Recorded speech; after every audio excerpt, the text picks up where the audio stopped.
what does it actually mean to see God? I mean, really, truly see God? It's a question people have been asking for, well, forever. Today, we're going to dive deep into that very question by looking at this incredible high-stakes moment in the book of Exodus. And let me tell you, the answer is probably not what you think it is. So we're jumping right into the deep end here, right at the story's climax. You have the leader, Moses, who has just been through this intense back and forth with God, and he comes out with this unbelievable request. Show me your glory.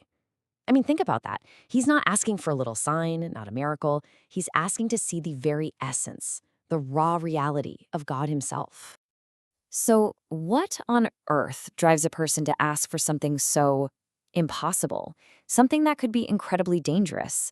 You know, you have to understand this wasn't some quiet, peaceful moment of reflection. No way. This request was born out of a massive relationship-shattering crisis. Okay, let's hit rewind for a minute. We're at the foot of Mount Sinai, and the relationship between God and the people of Israel is, well, it's hanging by a thread. Honestly, the whole thing is about to just completely fall apart. So picture this. Moses is up on the mountain, literally receiving the law from God.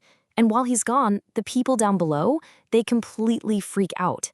They build this idol, this golden calf, and start worshiping it.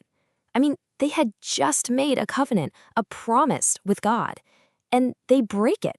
It's just a total, absolute betrayal. And the fallout? Oh, it is immediate and it is severe. God's response is basically, you know what? Fine.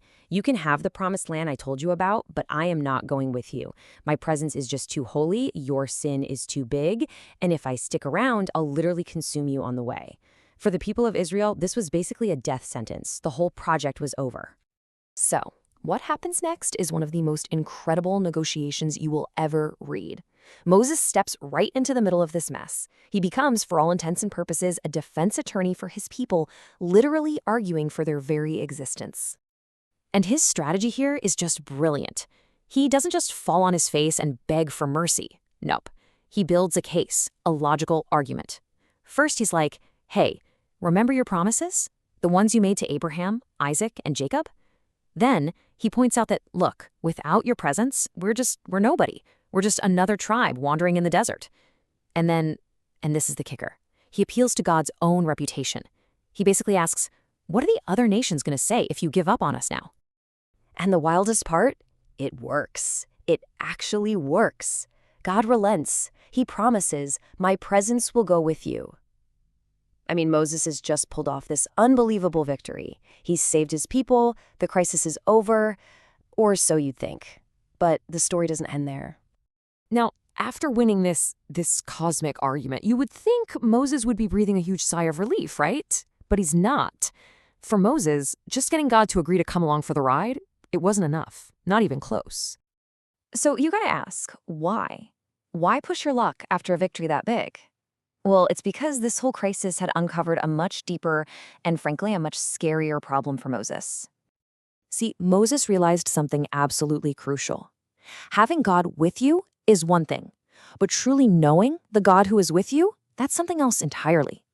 He had just seen this side of God, this fierce, terrifying, holy anger, and it shook him. He realized he needed more than just God's GPS coordinates. He needed to understand the very heart of the God he was asking his people to follow. And this next line, it reveals his true motivation. Before he asks to see God's glory, he says this, show me now your ways, that I may know you. He's basically saying, I have to understand how you operate. I need to know who you are at your very core. This isn't just about directions on a map. This is a desperate plea for real intimacy. And it's this plea for real knowledge, for intimacy, that leads us right back to that seemingly impossible request, show me your glory. And get ready, because God's answer is one of the most surprising and profound moments in the entire story. So what's amazing here is how God responds.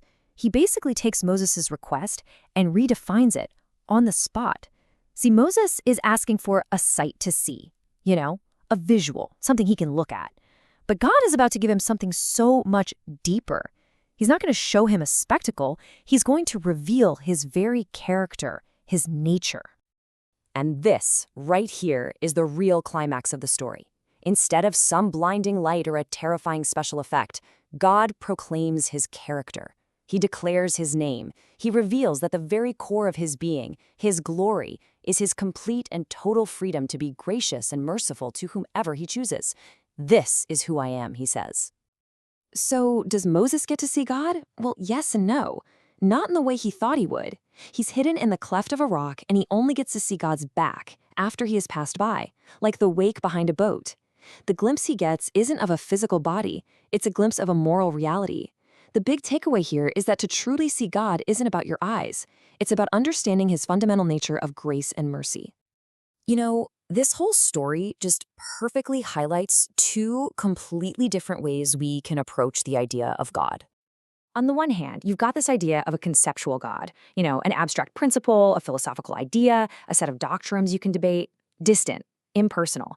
But that is not the God of this story. The God Moses engages with is a living God. He's interactive. He speaks. He listens. He responds. He gets into a real relationship, one where he can be pleased or angered or even persuaded. So, what does it really mean to see God, according to the story? Well, it means understanding his character of grace. It means knowing his heart of mercy. It's about recognizing that he is active and present in a real relationship with us. At the end of the day, it's not about some supernatural event. It's an encounter with his very nature. And all of this kind of leaves us with a really important question for ourselves, doesn't it? If seeing God is really about understanding his character, then what are we actually looking for in our own journeys of faith? Maybe, just maybe, the truest way we see God isn't in some flash of light from the sky, but in those quiet moments where we recognize his grace and his mercy at work, right here in our own lives.